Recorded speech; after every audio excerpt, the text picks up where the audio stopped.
What are the signs that you are with, are dating, or have fallen for, or been married to a narcissist? There are certain types of people in this world that will never make sense to the rest of us. Those are the narcissists. And I don't mean that word in the kind of generic way that it gets thrown around a lot these days, where anyone seems to be able to be construed a narcissist based on one or two things that they've done. I am talking about someone who truly fits the bill, and you know one if you have been with one, because they don't just tick the box on one count, they tick the box in almost every diagnosable criteria of a narcissist. If you have been with one in the past, I think this is going to be a very cathartic and healing video. It's going to help a lot of people feel a lot more sane. If you are with one right now, it's going to help instruct how much information you have about the person you are with. If you have just come out of a situation like this and you're still in the devastation of it, I think it's going to help you understand a lot about what's just happened to you. Thank you, by the way, for watching my YouTube channel. I am Matthew Hussey, a coach specializing in confidence and relational intelligence. And for the last 17 years of my life, I've been helping people all over the world find love. Don't forget to like this video, subscribe to this channel, and hit the notification bell so that the next time I release a video, you are the first to be notified. All right, let's do this. Number one, they can be great sometimes, despite all of your suffering, despite all of the ways that they cause you pain, all of the betrayals, all of the ways that they invalidate your feelings or gaslight you. One evening, they come home and they're amazing. They're kind, they're sweet, they have great conversations with you, they're playful, they are loving, they are everything that you always hope that they would be. And when this happens, it's so maddening because we think, well, this is it. They are capable of being this. It's not that they're never capable of being what I want. They are being exactly what I always want right now. And we then start playing the game of, if I can just keep this going, this is the relationship I always wanted with this person. What we have to remember is that a narcissist might actually come across as a delightful person once all their needs have been met. That's not always the case, but for some, if all of their needs have been met, if they have their supply as it's known, if they feel validated and adored and there's nothing they want for, then they might see you in the evening, they might see you at some point and be wonderful to be around. But what you're really experiencing is them being great because every box is being ticked for them right now. The danger is who they are when they're trying to get their needs met. I like to think about it like a broken watch. A broken watch is right twice a day. It's wrong most of the time. But for 2 brief moments a day, a broken clock is correct. Don't mistake a relationship that works a couple of moments a day, a week, or a month with a working relationship. You have every right to be loved, considered, and seen in every other minute of the day too.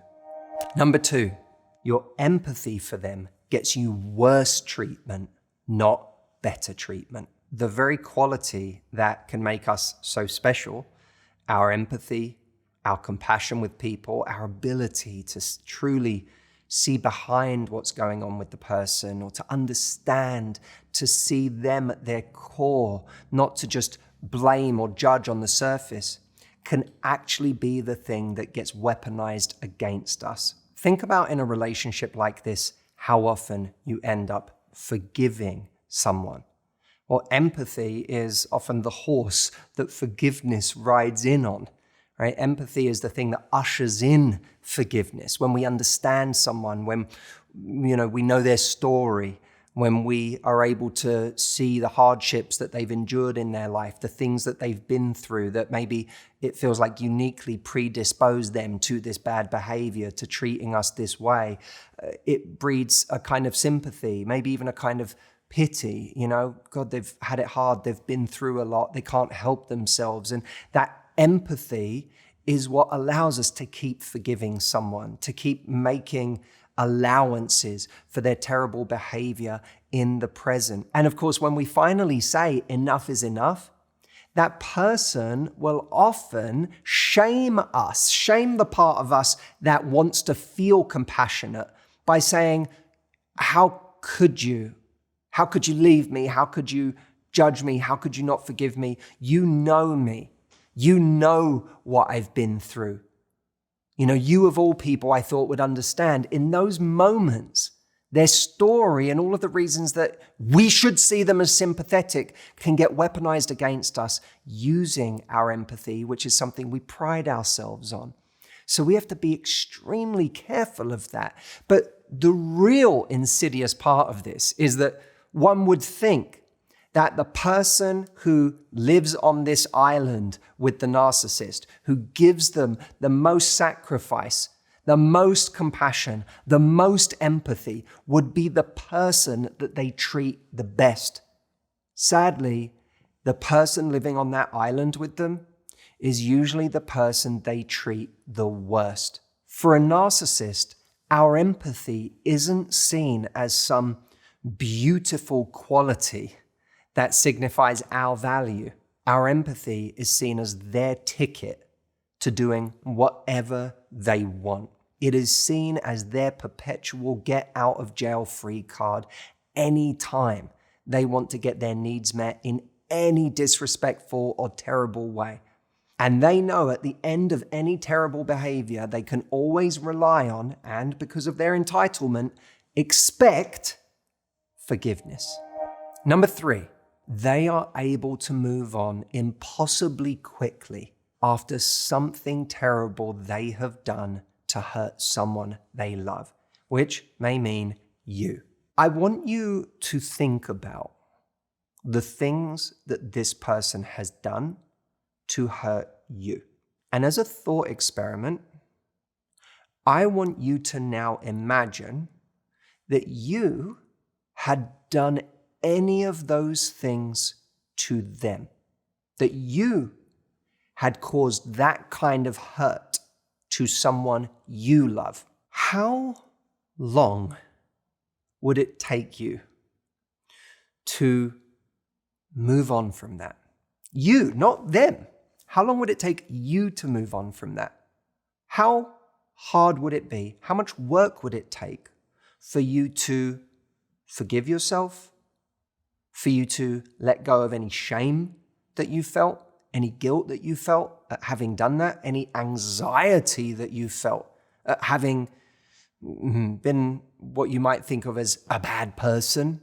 How long would it take you? How hard would it be for you to move on from that?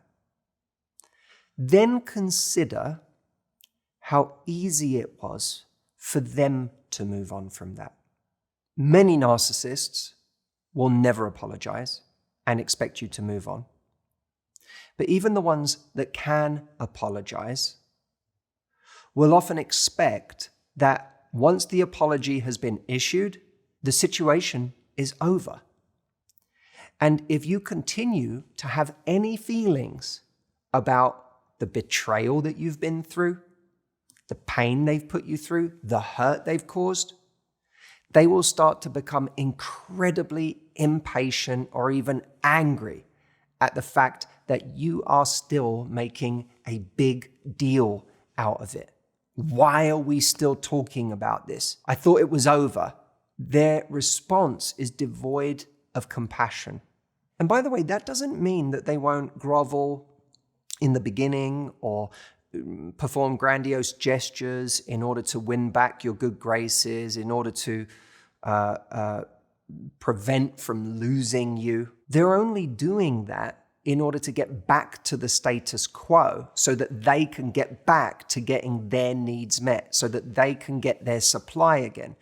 They're not doing it because they fundamentally feel bad because what they have done has gone against some fundamental moral compass that they have that they now are finding it challenging to reconcile or forgive themselves for. What they want is for you to move on as quickly as possible because they moved on the moment they did it. In fact, for them, there was nothing to move on from. By the way, never let someone else's ease of moving on gaslight you into believing that what they did wasn't so bad after all in a situation like this. Their ease of moving on has nothing to do with the scale of what they did. It has everything to do with the absence of empathy and compassion that they feel when they do bad things.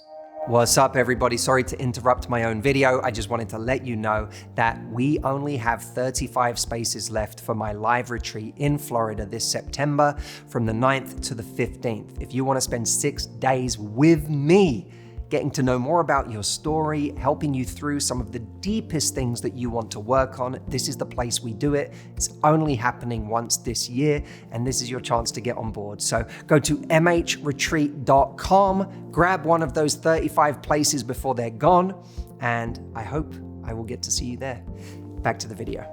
The fourth sign that you're with a narcissist, when caught red-handed, they will make excuses that are almost unbelievable, which, by the way, we might still believe. You might have clear as day proof that someone is cheating on you. I literally found the messages on your phone. And they will say something like, "What are you doing on my phone?" And come to think of it, that's my private life and has nothing to do with you. Inside, you're thinking, but we're in a relationship. Before you know it, you are on a different planet to the one you thought you were on, having to defend yourself for not being a good partner to this person who 3 minutes ago you found out was cheating on you. You ever heard the law Occam's razor? Occam's razor is essentially the idea that the simplest explanation is the most likely one. Right? I found evidence of you cheating. That's the most likely thing that has happened, is that you have cheated. What they are telling you is the complete opposite of Occam's razor. It is the most complex, ridiculous, insane version of events that somehow leads to them being innocent or being the victim. And ideally, you being the perpetrator, though you just found that part out. It's almost like the excuses version of Murphy's Law. David, what's Murphy's Law? It's kind of anything that can go wrong will go wrong, right? Or anything that can happen will happen. In this case, it's any excuse that can be made will be made. And even the ones that you think couldn't be made will be made. Remember, if the excuse sounds wild, then it's more likely an indicator of the person you are dealing with than just how fantastical the reality really is. You didn't think I'd be able to fit Occam's razor and Murphy's Law into one point, did you? If they're deeply uncomfortable with the contents of this video, they're a narcissist. And that, my friends, is Matthew's Law. The fifth sign you are with a narcissist, even when you are at your worst, in a moment when you are sinking and you think they wouldn't let you drown, they do. This, I think, is one of the most earth-shattering, reality-bending realizations that people come to when dealing with true narcissism.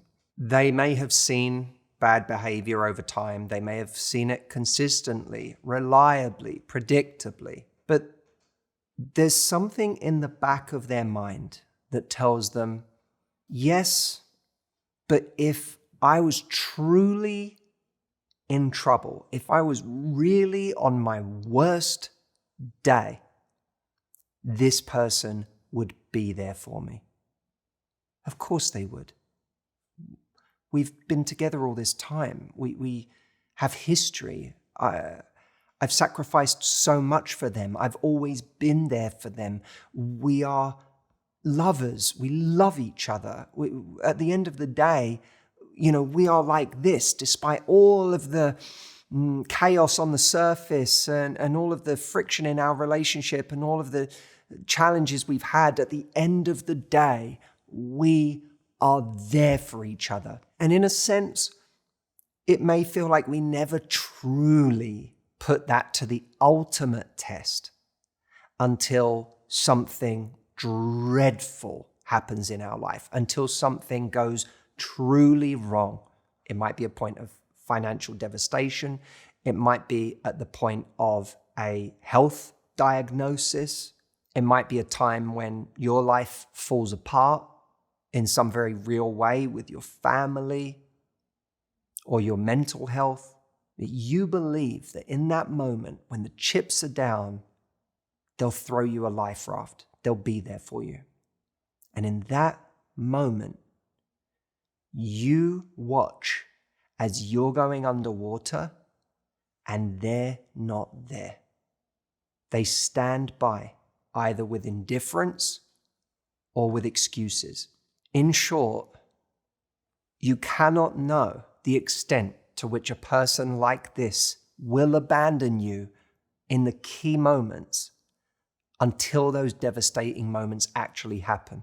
And for a lot of people, that moment is a moment of true realization. It's almost, for a lot of people, a moment that they can never go back from.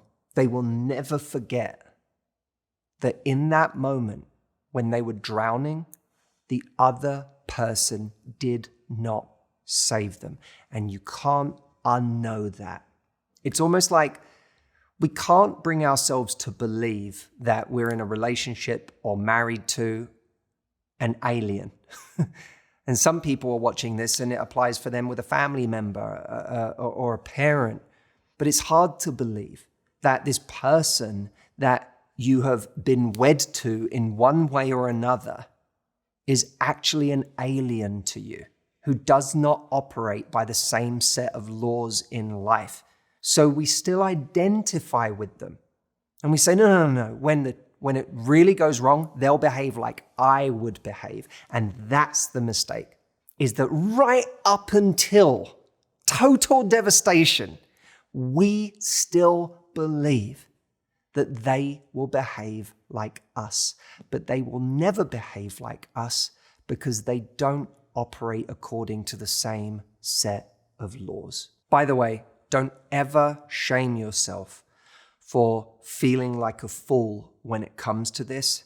It is one of the most mind-blowing, reality-shattering realizations that you will have about a person. And long after it's happened, you can still fail to understand how the hell that person was happy to let you drown. Don't shame yourself for finding it hard to wrap your head around that reality.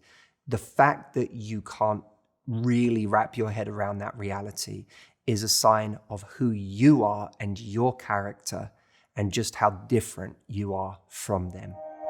Sign number 6, they show emotion, but their emotion doesn't come from the same place as our emotion comes from. So it's very tempting when we threaten to leave someone to see their tears, to see them cry, to see them get upset, and to think, oh, they do have the same emotional register as me. Look, I keep talking about them like they're this cold, calculated, unemotional narcissist, but look how much pain they're feeling right now. Look how many tears they're shedding. Maybe they are like me after all. Now, it's not that their tears aren't real. It's not that their tears are an act. That's just another falsehood. Their tears may well be real, but their tears aren't for you. Their tears are for them. They are feeling a loss, and that is what they're upset about. In other words, when someone hurts you and they risk losing you, they're not hurting because you're hurting. They're hurting because they're hurting. And their pain is the most important thing in the world to them.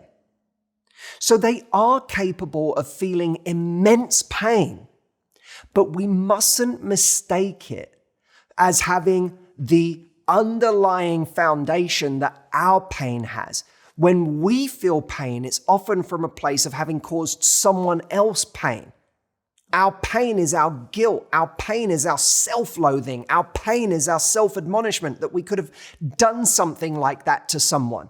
Their pain is that whatever has happened has cost them something. And that's where their sadness or their hurt is coming from.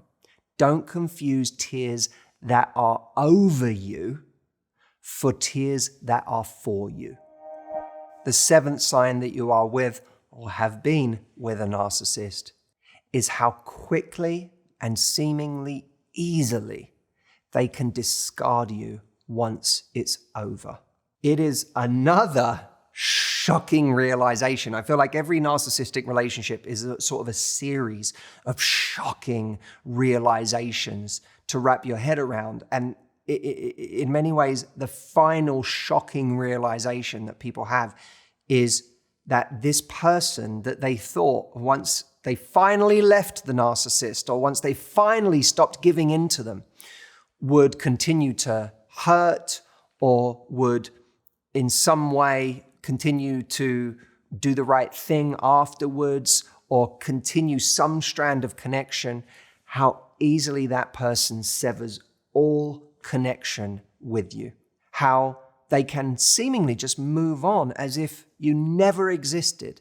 And any communication with them from that point is tantamount to an inconvenience to them, unless it still represents some kind of supply, right? If the narcissist can continue to get supply from you in some way, then there may still be some passing interest. In other words, if they can still get validation from you, adoration from you, if they can still get their needs met in some way, then maybe they'll hang on to that connection.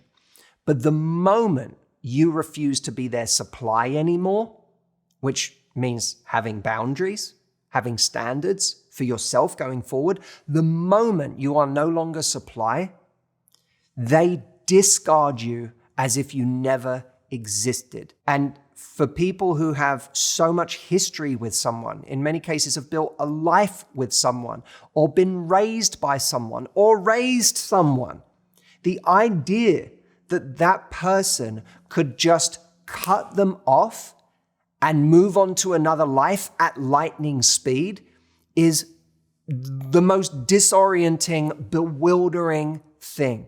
But that's exactly the experience so many people have when it comes to narcissism.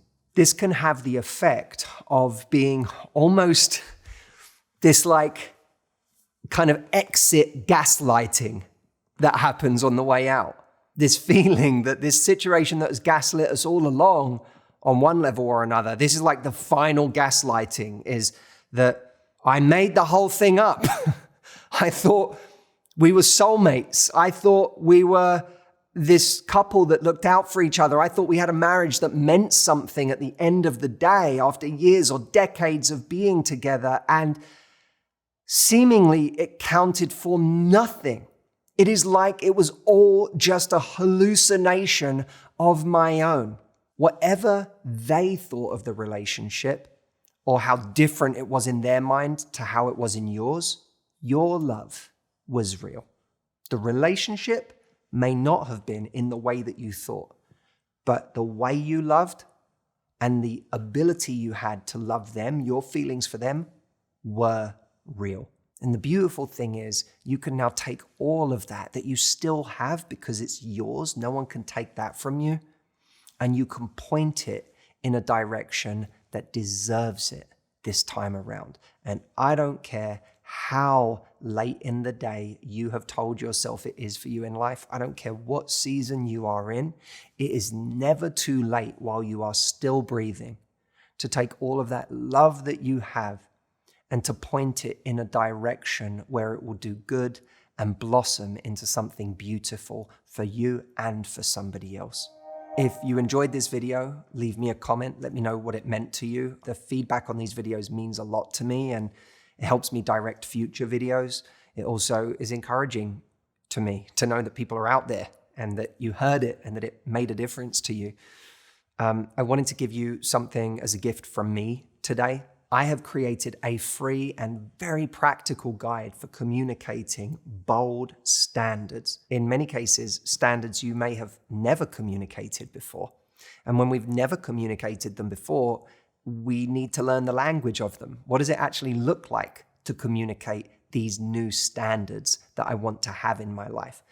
And this guide is designed to help you do exactly that. Remember, if you have gone a long time without communicating standards, or you've never had them and you've never known how to set boundaries, then it's like learning to walk for the first time. And that's okay. When we're starting out learning a language, we need to know the basics. So I've put together a guide for you to be able to create bold new standards going forward. And it's really going to show you what they look like, literal sentences that you can say to people to have the kinds of standards that are going to create a better life, a better relationship for you in the future, and protect you from the kinds of relationships you may have had in the past. Go to boldstandards.com and you can download that guide for free right now. And let me know what you think. I think you're really going to love it. And thank you for watching this video. I'm so happy to have you here. And let's keep working on our standards together. I'll see you next week. Be well, my friends, and love life.